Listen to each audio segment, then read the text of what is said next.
If there ever were a place on Earth we'd expect to be pristine, it's here. The Amazon. Covering an area the size of Australia, the region is a world icon of biodiversity.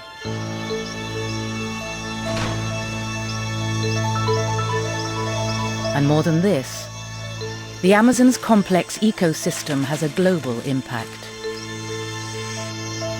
The forest acts as a huge carbon store and generates patterns of rainfall way beyond its own borders.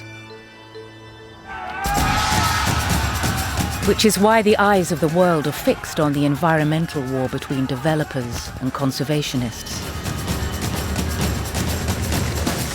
One side is pressing to exploit the region to satisfy the world's hunger for timber, beef and soya. The other is fighting to preserve what they see as the largest remaining wilderness on Earth. But new discoveries are challenging the basic beliefs of both sides in this battle. Many people still today have an image of the Amazon as pristine forest. Archaeology is showing us a very different image. There are archaeological sites in the Amazon which are larger than contemporary cities. We suggest something like around 5 to 6 million people in the Amazon in the 16th century. The idea of an essentially untouched environment is being questioned. Since the first humans started settling into the Amazon, they started transforming the environment. To many, these new ideas are downright dangerous. It's misreading history, for one thing, and it's encouraging the developers to come and denude it, because they said if it was done once, you can do it again, it'll all grow back. But to others, the truth is not negotiable. One thing we know is that there were, in prehistory, complex societies from the north, south, east, and west.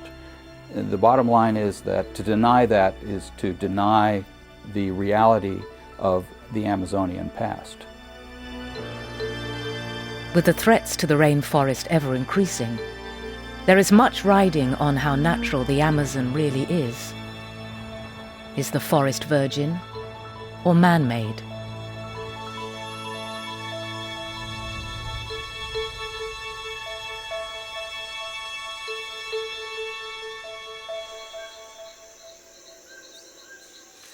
Since Europeans first encountered the Amazon in the 16th century, it has presented an enigma. Sometimes it appeared to be a lush paradise, and sometimes a green hell. It's been seen as a place abounding in life, but also as a hostile emptiness.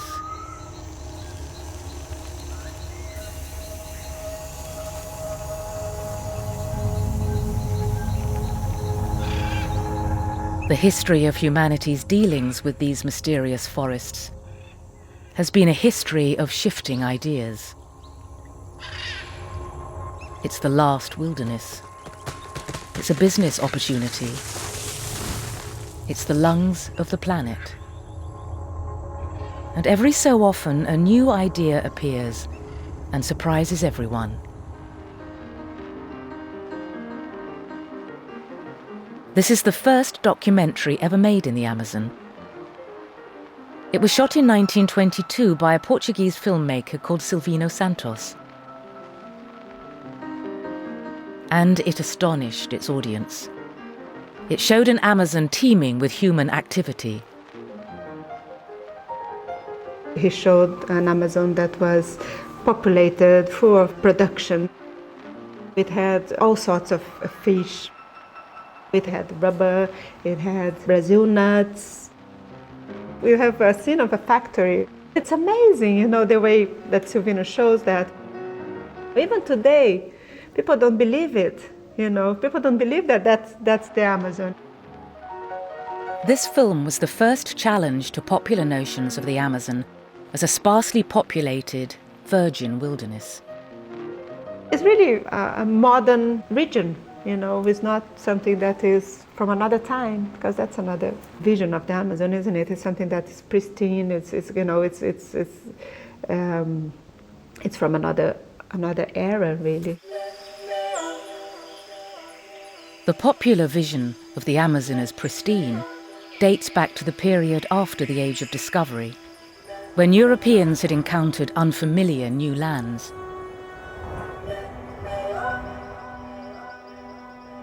These sorts of concepts of pristine really had to do with their conception of land tenure.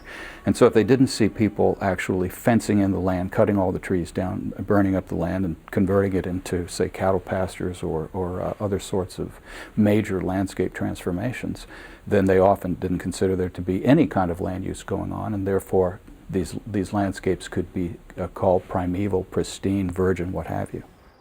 In Latin, it was called terra nullius, the land of nobody. Von Humboldt was one of several naturalists with that kind of idea. Alexander von Humboldt was a German scientist and explorer who promoted the idea of the Amazon as a virgin paradise after visiting the region in 1800. He'd been impressed by the sheer abundance of the forest. One may almost regard man as not being essential to the order of nature. The earth is loaded with plants, and nothing impedes their free development. Here, in a fertile country, adorned with eternal verdure, we seek in vain the traces of the power of man. In Humboldt's mind, the indigenous people had no lasting impact on the forest in which they lived. He encouraged a number of artists to visualize his highly romanticized view of the Amazon and its people. The indigenous people are grouped in with nature itself, as if they are part of the background scene to a pristine environment. And that gives us, in the case of the Amazon, which indeed had very low population densities, scattered settlements of forest peoples, a seeming aura of primeval nature, untouched by human hands, and particularly untouched by agrarian technologies, which have the effect of altering environments and managing them for human purposes. By considering the indigenous people as part of nature, Europeans were able to envision an untouched, pristine forest. This view of the Amazon and its people has dominated the way that most of us have thought about the region ever since. It was the view that the American geographer Hamilton Rice brought with him to the Amazon in 1925. The age of exploration is not yet over. Great areas still exist awaiting investigation. Besides being the largest river in the world, the Amazon flows through the greatest forest. No more savage wilderness exists anywhere on earth. In this forest, the trees are so thick, the jungle so tangled, the swamps so extensive, that it is impossible to travel except along rivers many times difficult of navigation. Hamilton Rice set out to map the Amazon wilderness with the latest technologies. The Hamilton Rice expedition was super well equipped with a hydroplane to have the aerial views, and also they had a radio system. So it was a big enterprise. The new auxiliary method of exploration and surveying, namely photography from the air, was successfully employed in the exploration of difficult country for the first time in this expedition along the Rio Negro, the Rio Branco, the Rio Uraricuera. I think Hamilton Rice portrayed the Amazon as his American audience want to see it, as the empty space to be conquered. A space that was easy to put on a map. You could travel over it, you could dominate it with a technology. This portrayal of wilderness would have resonated with an American audience, whose own recent history was one of conquering the American West and its Indian peoples. In this wilderness, usually close to the rivers, live scattered tribes of Indians, eking out a bare existence in a hard and exacting environment. Rice brought American science and racial ideas to bear on the indigenous peoples that he came across. We took anthropological measurements to add to the data that we were gathering to bring back. It's a very good example of turning the human into natural history. You measure, you make it, you get the profile vision, you have the front vision, and create your object of study. The Indian put down anywhere by himself in the wilderness can survive. His adaptability to his environment is admirably attuned, but any initiative for progress is lacking. To Hamilton Rice, the indigenous peoples were almost like wildlife, too few and too primitive to make any impact on the pristine vastness that surrounded them. They were, in effect, irrelevant. Today, archaeologists and anthropologists are challenging this simplistic view.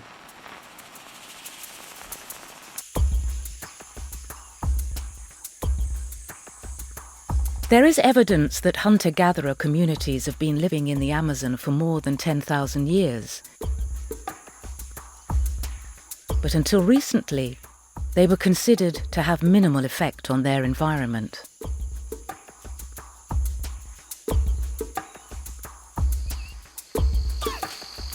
Now, research on how current hunter-gatherers move about the forest, creating temporary camps, is revealing something unexpected.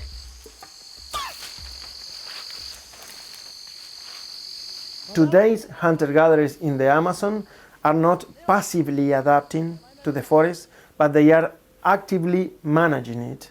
And intentionally or unintentionally, they are creating patches of forest with wild edible plants, like palms and tree fruits.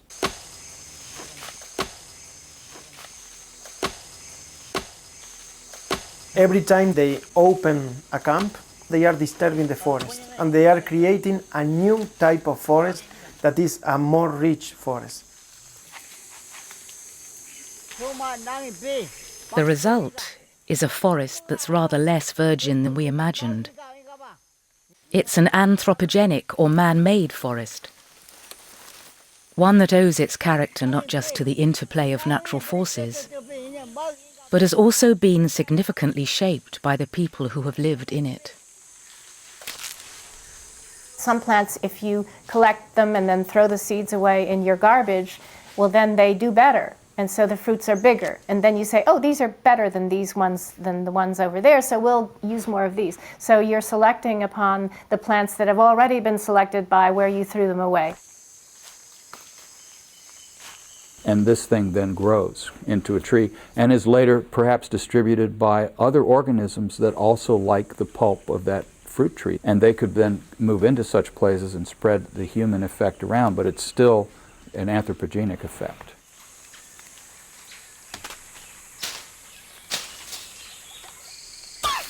Every time they abandon each of these camps, when they return, most of this forest is not anymore a natural forest, but is like a small garden. Over a period of years, 100 years, and over a period of millennia, this forest that just started with the opening of a camp is going to be a pretty managed forest.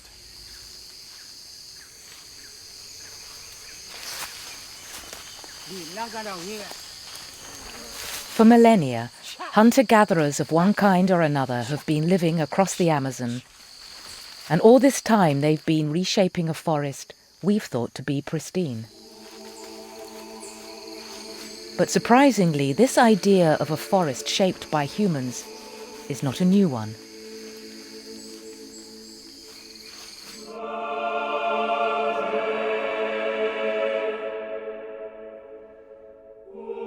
"450 years ago, the first European explorers to set foot in the Amazon gave a very different account of the region and its inhabitants. In 1541, the Spanish conquistador Francisco de Orellana sailed down the Amazon River in search of El Dorado. And although he never found the mythical city of gold, he left a rich testimony of the wonders he encountered throughout the epic journey. And it's a very important document because it's the first written thing that we have by an European about the Amazon and its people in the early 16th century. The further we went, the more thickly populated and better did we find the land.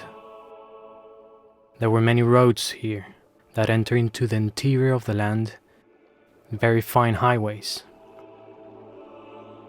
Inland from the river, to a distance of 6 miles more or less, there could be seen some very large cities that glisten in white, and besides this, the land is as fertile and as normal in appearance as our Spain. He couldn't believe how gorgeous the culture was. He raved over the beautiful pottery which the women made, and the clothing, the beautiful painted robes that people wore, just amazed him. And they were struck by the enormous biodiversity, just thriving with life, thought of as a bountiful paradise, like a Garden of Eden. And indigenous peoples who they came across found to be very healthy. They appeared to have very good diets. The Spanish there, they went so hungry that they had to eat their leather belts. They were absolutely incapable of fishing or hunting in the forest. So the admiration that they must have had for these Indians who could furnish them a great amount of food. And they talk about maize, about bread, probably manioc bread. They talk about fish and turtles and all sorts of nuts and fruits. Orellana's account was quite literally unique. No later traveller confirmed what he'd seen. When you compare the chronicles from the 16th into the 17th century, you see something totally different. 100 years later, they all have disappeared. I mean, those large settlements, they will find just, a house or two, a village or two, things like that. Where were all the people and all the towns that Orellana had reported seeing? Could he have concocted a fictitious account? Or had something cataclysmic happened? And there's argument about that. So was he exaggerating his claims for the Spanish court, or was it accurate? On his return to Spain, Orellana fell out of favour with the court, and as a result his extraordinary account of the Amazon went unpublished for centuries. What we do know now is that in the Amazon, like the rest of South and North America, the arrival of Europeans like Orellana and subsequent colonists and missionaries brought catastrophe for the indigenous population. The people who lived on those places disappeared because of diseases, slavery, warfare. They were the spread of disease was very, very strong. Smallpox, the flu, they had a very strong effect on those people.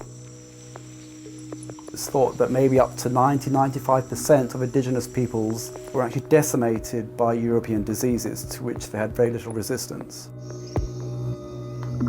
So what Europeans after Orellana saw when they visited the Amazon was a sparsely populated region inhabited by the few survivors of these devastating waves of disease.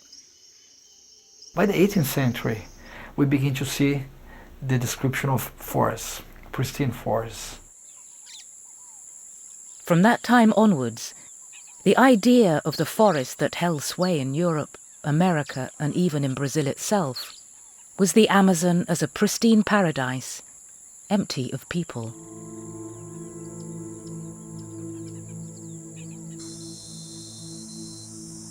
And as the 20th century progressed, this empty land looked ripe for exploitation.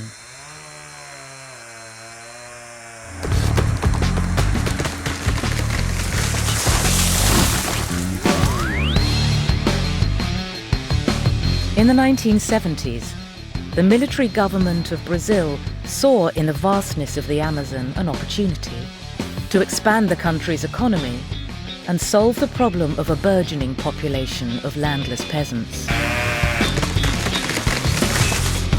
Grand road-building projects were slicing through the forest to give access for the development of cattle ranches and farms. It was a very interesting and probably not so good time for the Amazon in the 70s. There were many different programs going on to populate the Amazon. They thought it was a land without people. And so they were looking for people without land in several parts of Brazil and sending these people there. But even as the trees were being felled, experts were questioning one of the basic assumptions behind the government's campaign, that the green forest meant fertile land. New research was revealing the unexpected nature of the Amazonian soils, and an American archaeologist called Betty Meggers would use this to redefine the way we think about the Amazon ecosystem. The soil is very infertile, so you've got to fertilize it all the time. And then the first rain washes it out, so it's not a viable situation. You've got high temperatures, you've had high rainfall there for many millions of years. So you've had chemical leaching, chemical weathering that has long since sort of weathered away and washed away all the valuable minerals and nutrients from the soil. And on top of that, you don't tend to get the accumulation of leaf litter and the organic humus that you find in this part of the world. Any organic material that falls onto the forest floor is very rapidly decomposed and recycled and put back into the living material again. So it ends up back in the trees very, very quickly. And as the deforestation continued regardless, the scientists were proved right. They cut down all the trees and the next crop was smaller, and then pretty soon the soil was exhausted and they didn't get anything. And everything that's been tried has demonstrated the non-feasibility of dense sedentary cultivation and so forth. In other words, the forest may look lush, but it is not fertile. Or as Betty Meggers put it in 1971, the Amazon was a counterfeit paradise. The idea of a counterfeit paradise. The idea that under that apparent, the apparent sense of abundance, of richness of resources lies a very fragile, frail and difficult environment to be managed by people. In Meggers' view, the only kind of agriculture the Amazon could support was the kind of small-scale cultivation practiced by many of today's indigenous population. It's called slash-and-burn agriculture, and it's a way of farming sustainably on poor soil. A patch of forest is cleared, and the crops are grown until the soil is nearly exhausted. At the end of 3 years, the fields stop producing, so they go cut another one and move around and have a territory in which, they can maintain a population that's sustainable. If they get too big a one, they're going to end up with people not having enough to eat. So you would never establish a big settlement for a long period of time in the same place because you didn't have resources to maintain that group. So that was her first argument. Betty Meggers subscribed to a mid-20th century school of thought that related the size and complexity of human societies to their environment. Harsh environments would limit the development of culture. This theory also said that in the tropics, not only could humans not develop as a biological species, but humans could not develop their highest civilization. As a counterfeit paradise, it was thought that the Amazon never had, never could, and never would sustain big or complex human populations. This theory added scientific credibility to the notion of pristine forest, at a time when opposition to the deforestation was mounting.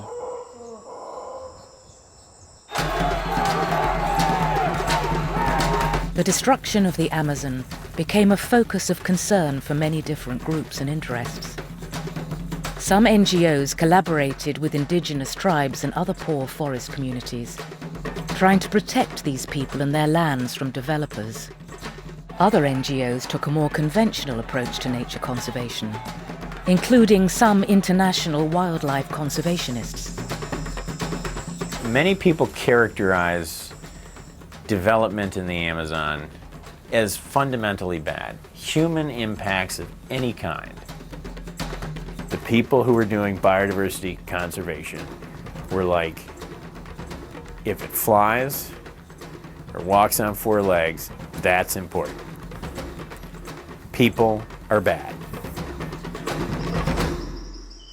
In the 70s, the Brazilian government began protecting some of the forest through the creation of national parks. They initially followed the American conservation model. The old traditional approach to conservation, to national parks for example, has been to put up a fence around a particular plot of forest and to keep people out, and under the assumption that any kind of human land use is detrimental. As a result, it became illegal for people, both indigenous and mixed-race forest communities, to live in the new parks. Environmentalism can be a new form of imperialism. We see that kind of imperialism working at different levels, in an international level, but also in a local level here in Brazil. It amazes me today that conservation officials, they think that it's necessary to exclude traditional inhabitants, indigenous people or peasants, caboclos, mestizos, from conservation units. A lot of people, traditional inhabitants, peasants, mixed blood people, have been living in those conservation units for decades or even centuries, and they've been kicked out now because these places are going to become national parks. Against a backdrop of environmental concern, the destruction of the forest continued apace. Then, in a curious twist, the deforestation brought to light evidence that would challenge the beliefs of environmentalists, archaeologists, and even the developers.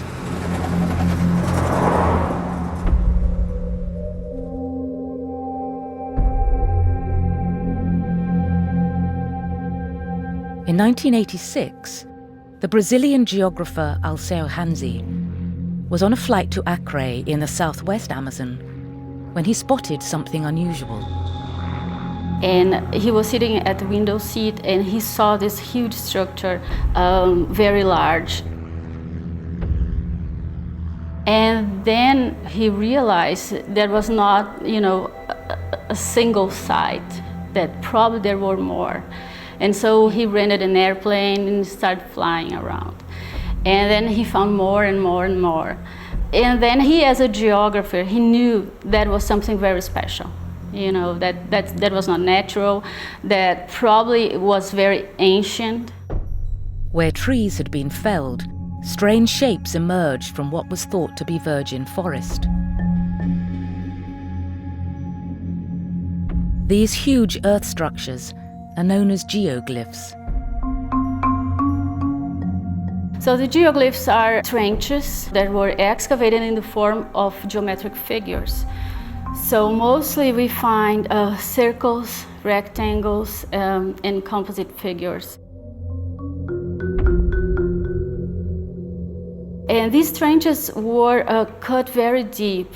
They are today about 1 or 2 meters, but when we excavate them, we found the ancient depth. It was 3, 4, or 5 meters, so that's a lot. And also their width, it's about 11, 12 meters.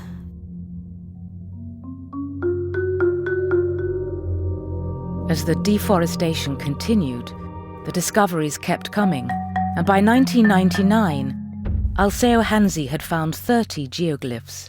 But this was just the tip of the iceberg. One day they were just, looking at Google Earth, and somebody saw a geoglyph in the Google Earth. It was very special for us because, like in 2 weeks, we have found 100, and that never stopped growing the number of sites we can identify.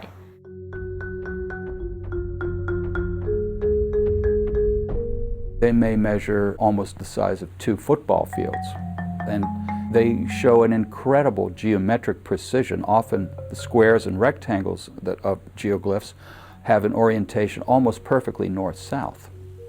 And this is an uncanny precision because there doesn't seem to be a functional reason for it.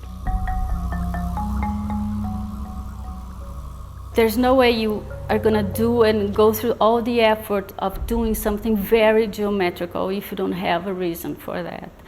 I tend to believe that there was a religious reason of some kind, something that we will probably never know, but still. What we do know is the extraordinary age of the geoglyphs. The earliest are 2,000 years old, and the latest from about 750 years ago. This means that for more than a millennium, people were dramatically shaping an area previously thought to be virgin rainforest.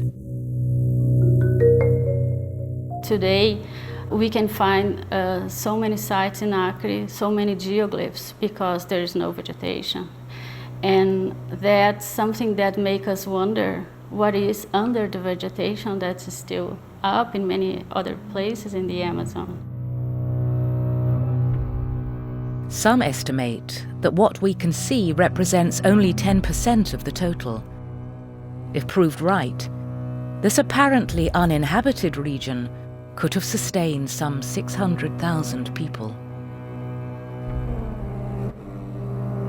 However, the identity of these people remains a mystery. Besides the geoglyphs, they left practically no traces of themselves. We know that for sure that lots of people were necessary to build the geoglyphs, but where they left their remains? Where are the burials? Where are the houses? Where are the ceramics? We just don't find them.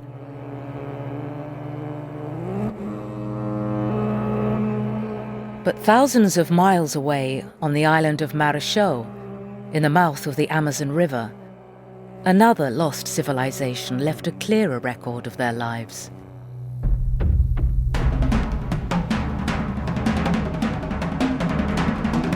This is the Pororoca, a tidal surge that twice a year travels in from the sea. Its name in the indigenous language translates as the Big Roar, and it can be heard 30 minutes before its arrival. It is the longest wave in the world. It moves at 35 miles an hour, picking up force as it travels inland. By the time it hits the riverbanks, the impact is terrifying. It erodes soils, sweeps away trees, animals, and houses.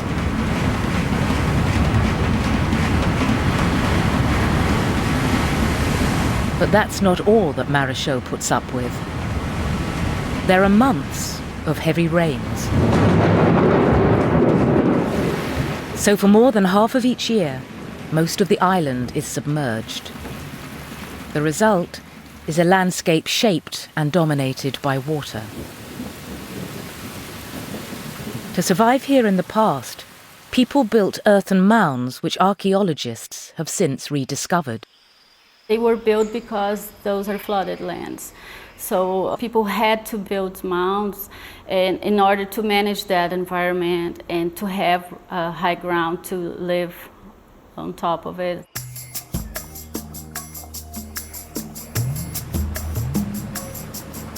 But the mounds were more than a safe haven against the floods.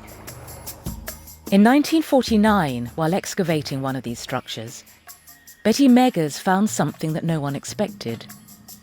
A huge earthenware jar covered with elaborate symbols and harbouring human bones. It was a funeral urn, part of a burial ground that turned out to contain 6 more urns. For Meggers, working with the theory that challenging environments limit the development of human culture, the elaborate ceramics were a surprise. We had seen this beautiful pottery, and what we wanted to find out was where did it come from and what was the history, and that was what we were trying to find out. Together with artifacts revealed in further excavations, they showed that a sophisticated human society, complete with belief systems, hierarchy, and symbols, had overcome the harsh environment and flourished in a land thought to be uninhabitable. So Marajó was a surprise to them because it had very interesting pottery and very sophisticated ways of making that pottery, and that didn't fit the model. How could a group use complex techniques in a very hostile environment? It didn't fit. To Meggers, it was clear that these people must have come from elsewhere.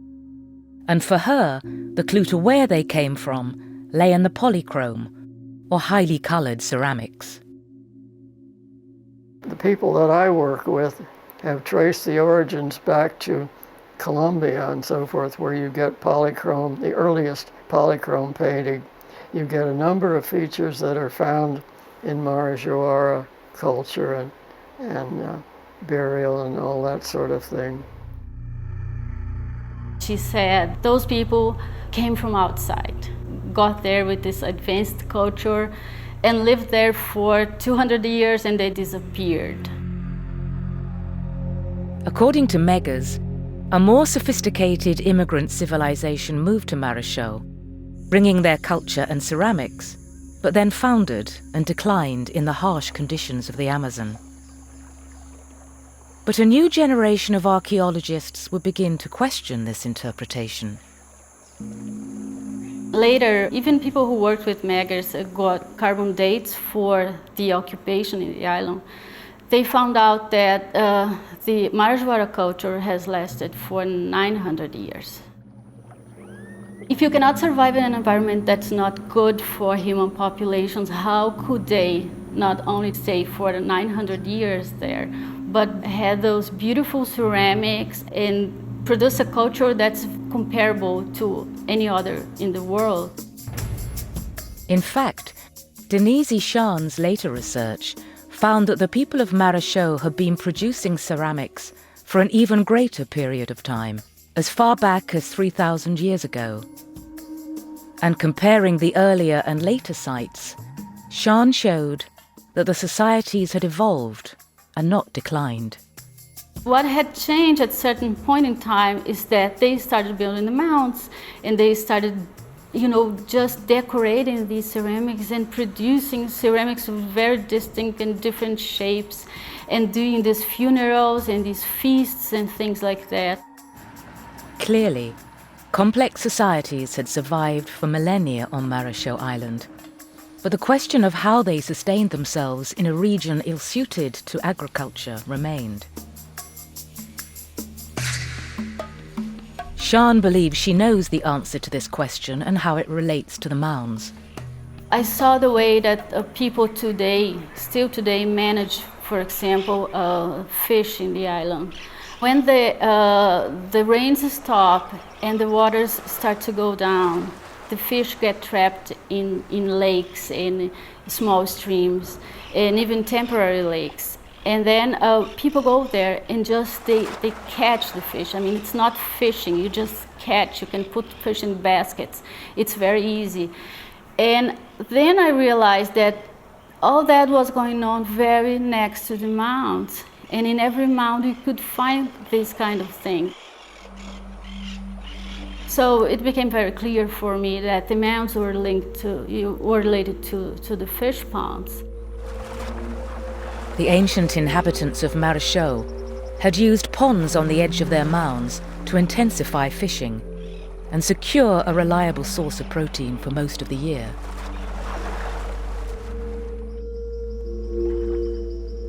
It looked like these ancient communities were not passive survivors at the mercy of their Amazon environment, but were deliberately reshaping the land and managing the wildlife in ways that allowed them to develop complex cultures. This was a radical new idea that challenged conventional beliefs about the limitations of human development in the Amazon.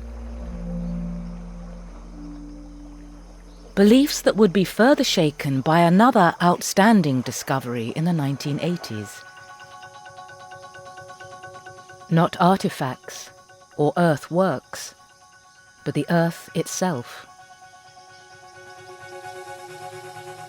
A soil of almost miraculous fertility, known as Terra Preta, or dark earth. The discovery of Terra Preta black earth soils in Amazonia is a truly amazing discovery, because Amazonia has always been assumed to be very infertile and not to be conducive to intensive agriculture. The soil is almost oily, very dark. It's almost like working in a coal mine. And these soils are extremely fertile and are far more fertile than the surrounding soils. In fact, the crop yields produced on dark earths are so good that it is now widely regarded as the most fertile soil in the world. But the other thing is that those soils are very stable. And that's what's so fascinating about the Terras Pretas as well, because one problem with contemporary agriculture in the tropics is that one has to put a lot of fertilizers, and very fast, after 2 or 3 years, those fertilizers are washed away by the rain. Terra Preta soils, they don't lose their nutrients. They're very stable for over hundreds of years. And wherever Terra Preta is found, there is evidence of human occupation going back centuries, often in the form of broken ceramics, which archaeologists call pot shards. The amount of potsherds that one sees on the surface and also buried on the sites is really, it's huge. We find evidence of houses, of fences, of structures, of platform mounds for the building of the houses. We have evidence of food processing on those places as well. Sometimes we dug cemeteries, people being buried there. So to me, they represent the ancient settlements of people who live in the Amazon in the past. The most remarkable thing about this miracle soil is that ancient people didn't just use the Terra Preta, they created it. And we know that because in the southern Amazon, people like the Kuikuru tribe are still creating dark earths today. Então essa terra preta está sendo produzido naturalmente. Nosso lixo orgânico sempre jogado no interior das aldeias, assim, no interior das casas, atrás das casas. Quando passa 3 anos, a terra começa a ficar preta. Né? Quando planta as coisas ali, cresce bem lá. So what had seemed impossible had already been done.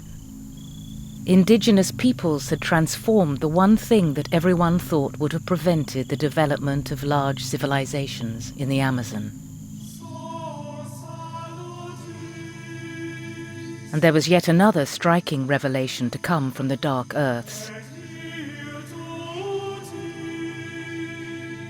It was to do with the accounts left by Orellana in his search for the legendary cities of gold.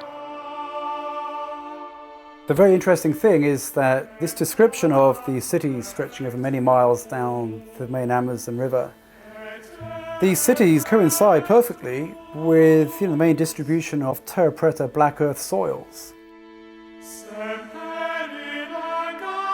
We find Terra Preta sites in places where he traveled, and we find that his description of the pottery, which he compares of the finest pottery made in Malaga, really matches the color and the patterns of the pottery that we find. Also, he talks about palisades, fences around villages with dug structures like that. So I think it's a very good, I think it's very close to reality. He wasn't making that up.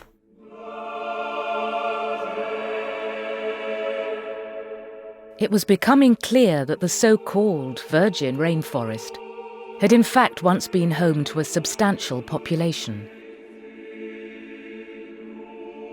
And we know through the archaeology that the areas adjacent to the floodplain were full of people. We have sites from the headwaters of the Amazon to the mouth of the Amazon.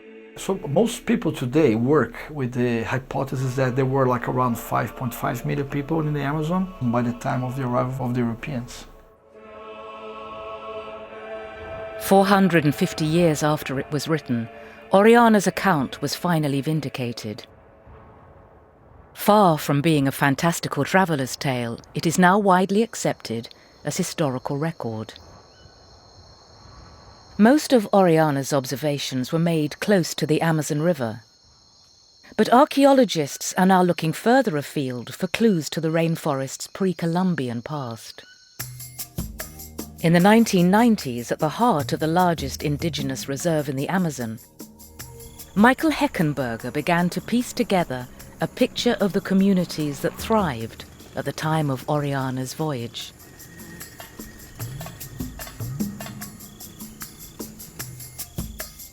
What I was really interested in looking at was their deep history. I wanted to work with them on their oral history and particularly the archaeology of previous communities extending back, hopefully into pre-Columbian times. And within weeks of arriving in the Kwikuru village, the Kwikuru chief showed me an ancient archaeological site, which we now know dates to just about the time Europeans first arrived in the Americas, and it was over 10 times the size of the Kwikuru village. Since then, Heckenberger has collaborated with the Kwikuru on a series of archaeological digs to find out much more about these ancient settlements. And it was elaborated with earthen structures, including ditches and palisade walls, curbed roads, a large curbed plaza, and an occupation area that extends over 50 hectares. Over the past couple of decades, we've been able to map dozens of sites, many of them that large. So in the area where I went to live in 1993 with the Kwikuru, who were living in one village, in 1500, there was 24 villages, many of which were 5 or 10 times as large. When the ancient earth structures were mapped out, a pattern began to emerge. The Xinguanus are well known for living around a large circular plaza, a ring of houses which has a clubhouse in the middle. That same plaza organization was the central feature of ancient communities. They were 10 times larger. There was many more people. But that same kind of circular plaza village oriented the ancient communities. And when Heckenberger and his team found the remains of ancient roads, it became clear that these sites indicated something more than the isolated settlements of today's Amazon. We've mapped archaeological roads with GPS. Based on that mapping, what we've done is extrapolated the directions of those roads across the landscape. And to our surprise, they actually link up with other archaeological sites. And so the entire region was organized almost like a lattice work of roads, north to south and east to west. Sounds very urban. Heckenberger was revealing a highly planned pre-Columbian settlement pattern, unlike anything that had existed in the old world. They were integrated in these multi-centric clusters. They always had a single central community. They had 2 major satellites, one to the south, one to the north, 2 other major satellites to the east and west. And those 5 communities formed a core area. And it's this multi-centric form of urbanism that's really quite novel We haven't seen anything similar to that anywhere else on the planet. It's an alternative form of urbanism. But in terms of integration, regional design and planning, in many respects they were more complex than the ancient Grecian polis or the medieval towns and villages. The next stage was to get an idea of the extent of these settlements across the region. In doing this, the researchers capitalized on the fact that the Kuikuru villages are rich in dark earths, teja preta. In the Xingu, what we've seen is that the indigenous population in settlements has changed the actual properties of the soil, and that these minute changes in the soil chemistry actually cause the vegetation to grow differently. And that, in turn, affects the look of the forest. It's not a difference that can be seen with the naked eye, but aerial and satellite imagery can reveal this human footprint. When the researchers expanded their view to take in the whole Xingu Basin, the extent of the potential human impact on the forest was revealed. The black dots represent known archaeological site locations and locations of current human habitation. The red dots represent areas that have vegetative signatures that match those of known archaeological sites, and thus have a high probability of in fact being archaeological site locations themselves. Not only were the human settlements much more widespread than previously imagined, they've also had a significant impact on the wildlife of the rainforest. The plants and animals that colonized the landscape are slightly different in the road areas, in the settlement areas, in the agricultural areas. And so to some degree, the forest itself, as an artifact of past human usage, preserves that lattice-like structure that was part and parcel of the ancient built environment. This enduring human effect on the forest vegetation is one more piece of evidence showing that large parts of the Amazon are anthropogenic.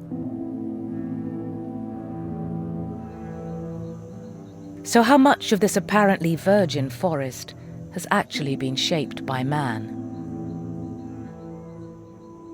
When sites like the settlements of Xingu are taken together with the land around the geoglyphs, the mounds of Marechaux, the dark earth sites and many other areas of study, a startling picture emerges. The total area of anthropogenic forest is almost twice the size of Spain, and it's growing all the time with new archaeological discoveries. The idea of a vast, unbroken, wholly pristine wilderness is now no longer credible. And for many, the terms of the debate over the true nature of the Amazon have been entirely changed. When people think about pristineness, they're thinking about something that comes from the past, a very removed, very ancient past, and needs to be preserved for the future.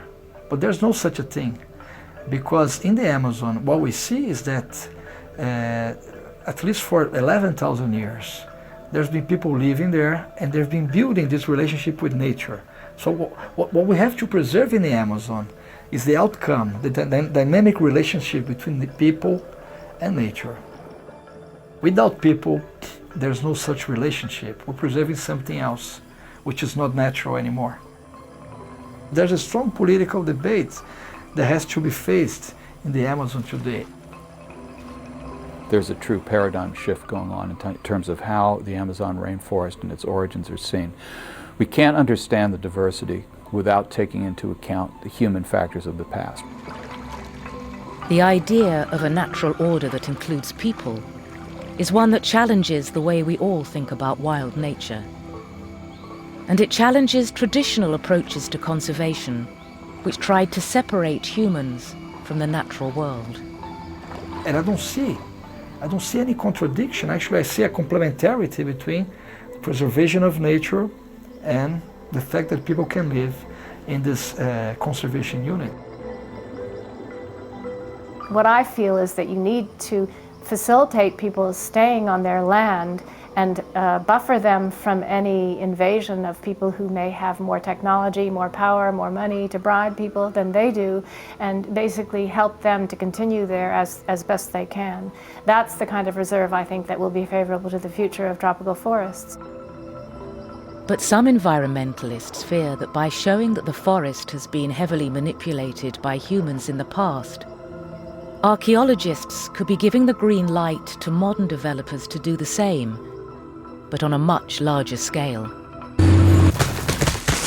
Does this mean that the area is ripe for clear-cutting and large-scale mechanized economic development? Well, no, that is a completely different thing.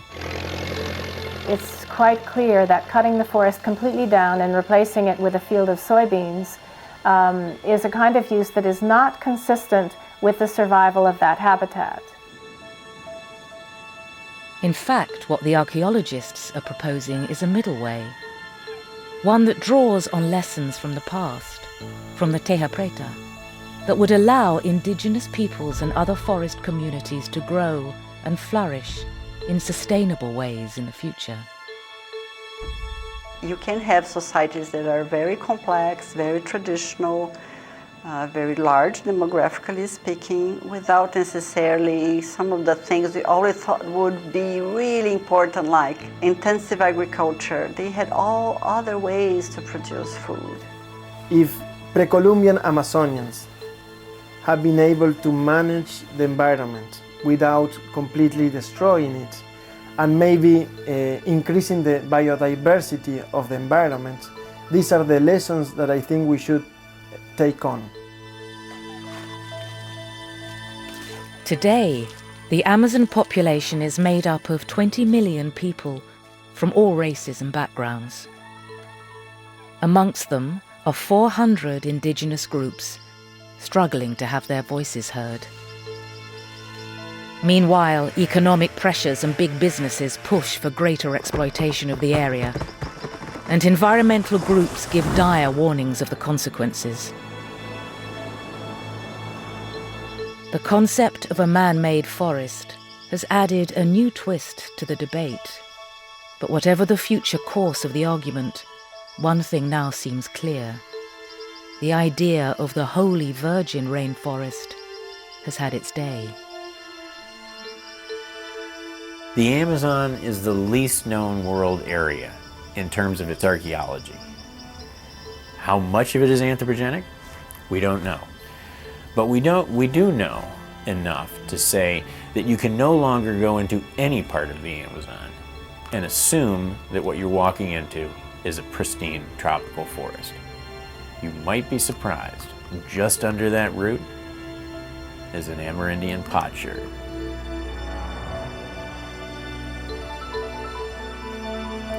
First-hand testimony from the last surviving veterans here on BBC4 tonight. On the front line with the Tankies in just a moment.